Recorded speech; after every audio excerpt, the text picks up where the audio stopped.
Good morning and welcome to Rising. We've got quite a show for you today. So much interesting news to get to. So let's do that. Let's get right into it. What a difference a week makes. It was just last Monday that all eyes were focused on GOP presidential nominee Donald Trump and the failed attempt on his life. But that almost feels like ancient history now. In another virtually unprecedented development, President Joe Biden has announced to the world via social media that he is abandoning his plans to run for president. His letter announcing that reads in part, "I believe it is in the best interest of my party and the country for me to stand down and focus solely on fulfilling my duties as president for the remainder of my term." Now, the last time something remotely similar to this occurred was during the 1968 election when President Lyndon Johnson said he would not seek the party's nomination. But he was not a mere 170 days away from the election, as Joe Biden was when that happened. Now, while the political world is mostly expecting Biden to drop out, this announcement stirred even the most complacent out of a stupor and shocked the political world. Now, political and media figures who had schemed to replace Biden are now heaping praise on him for, in their words, doing the right thing and getting out of the way.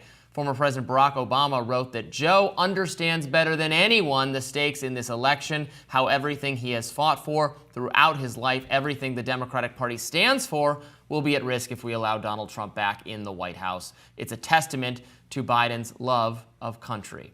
Now, former House Speaker Nancy Pelosi, who was in fact the mastermind behind this effort to get Biden to drop out, said his legacy of vision, values, and leadership make him one of the most consequential presidents in American history. Now, behind the scenes, Democratic senators, congressmen, and other power brokers worked tirelessly over the past week to persuade Biden to exit the race. They are now falling in line to endorse Vice President Kamala Harris for the nomination. She already has the support of Biden, the Clintons, and other Democratic royalty.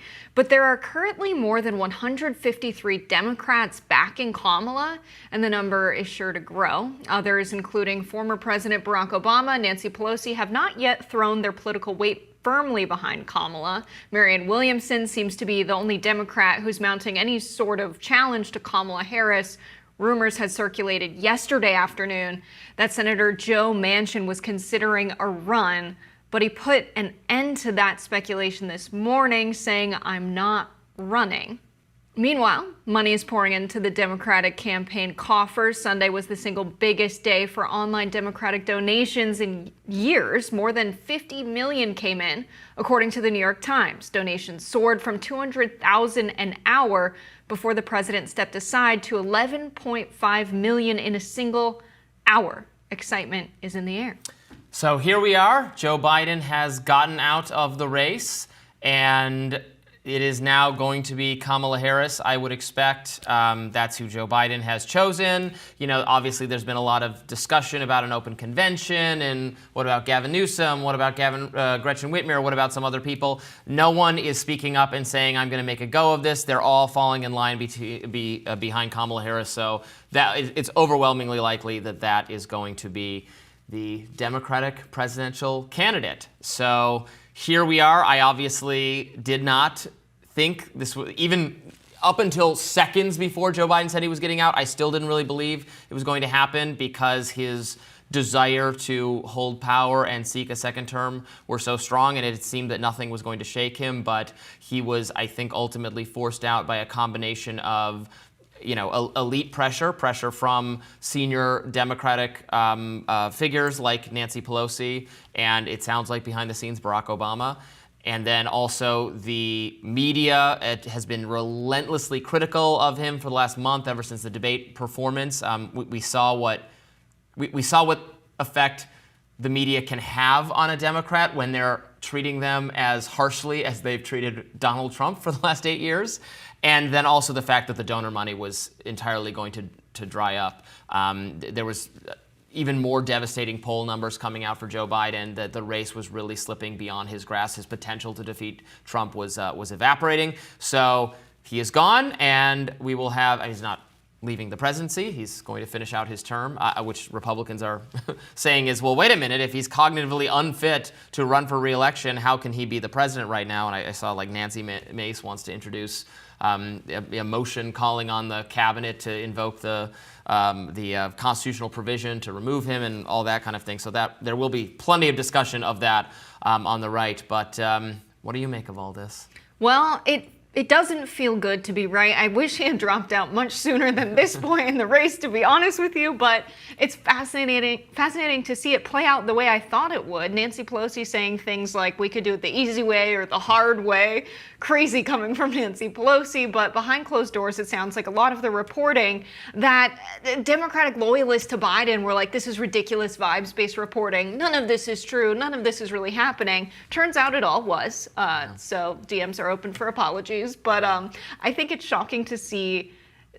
I went so far as, I don't know if you remember this commentary, but I was like, I think it's going to happen in this way. They're going to threaten to embarrass him. They're going to run ads that make him look really bad. And that's exactly what happened. On Friday, there was reporting that a new super PAC was created of Democratic donors on July 9th called Pass the Torch PAC. They had a $36,000 ad slotted on his favorite show, Morning Joe, calling on him to drop out. So they've now pulled it. They might use the money to make an ad for Kamala Harris instead.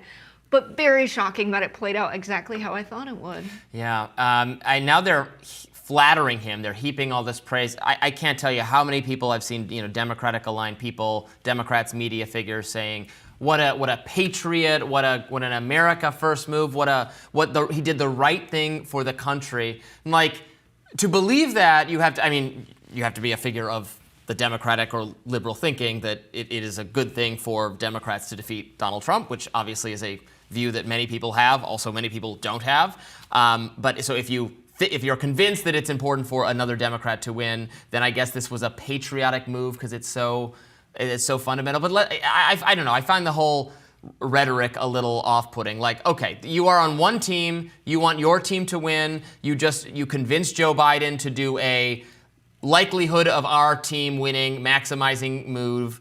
Good for you. Now it's at the same time, and we're going to talk about this a little later, so we won't spend too much time on it right now. But at the same time, democracy itself is at stake. But this feels very counter-democratic. Now I know Joe Biden didn't have this, reservoir of deep fanatical support or loyalty the way Donald Trump does on the other side. But he did actually win the delegates. It was kind of a sham process because it wasn't a competitive process. Mm-hmm. But he was actually chosen by the voters to be the candidate. And now a combination of elite pressure, big money donors, and those people have said, no, actually the will of the people will be thwarted. He's not going to be the candidate. Now, I know it's not exactly like that because it's not at all people like had that. no. Well, it's a little bit like that. He won the contest. He won under the provision for picking the candidate. He won.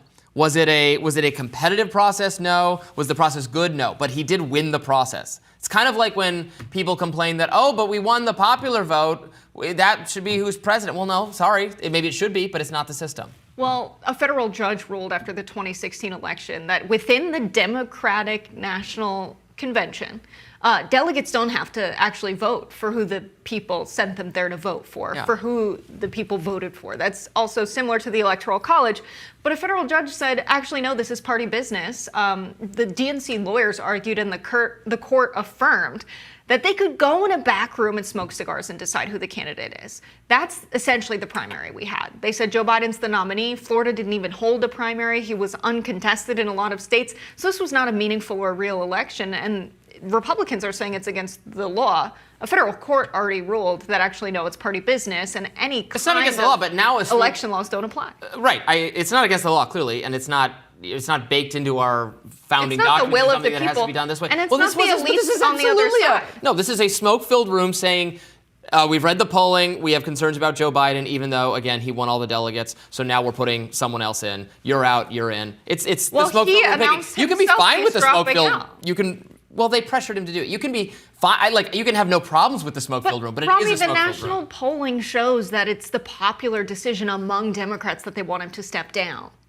So how can you say that this is just the elites deciding this in a Well, smoke-filled room? they have buyer's remorse. They already picked him. They voted for him. We don't just say, oh, now They there's a did poll. So we not. switch In some states, it was only 6,000 people who even cast a ballot in the primary because they didn't have a they real should have had an primary. actual competitive primary, and then we would have maybe found out that the people didn't want so Joe Biden to be the nominee. Joe Biden but should have dropped out then and given the people a real choice. Joe Biden being I the agree with candidate is that. the least democratic thing that could have happened. This, at least, we have some kind of a choice. Nancy Pelosi. This seems even more this seems even more undemocratic to me is behind the scenes a combination of elite media pressure and very, very wealthy donors say, we'd rather have Kamala Harris. I mean, where's the mandate for Kamala Harris? Who picked her? Who voted for her? She did terribly when she Millions ran of people for voted president. for her in 2020 to be the vice president. She was on the ticket. She was on the ticket, but when she was on her, they voted for her to be vice president, not president. When she ran for president herself, she did not do well. She did not cater to any natural constituency. She's never won an election outside of California on her own name, on her own top of the ticket thing.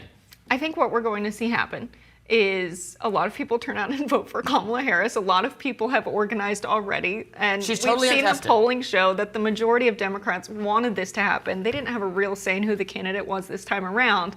But to say that it's the elites making the decision, Nancy Pelosi is probably, not the most the avatar elite of the person. elites. I mean, yeah, but Nancy Pelosi pushing him out is very different from the CEOs that were speaking every day, the Democratic strategists that were speaking every day saying Joe Biden needs to stay in. There were equal elites on either side. Oh, I don't agree with that. But we're going to discuss this more coming up next. Fun-filled show today. We've got lots to process from all sides. We're going to take a deeper dive into Kamala Harris and who she might select as her VP. We're going to see how the Republicans are responding. We're going to see how RFK Jr. is responding. Lots to get into. More Rising right after this.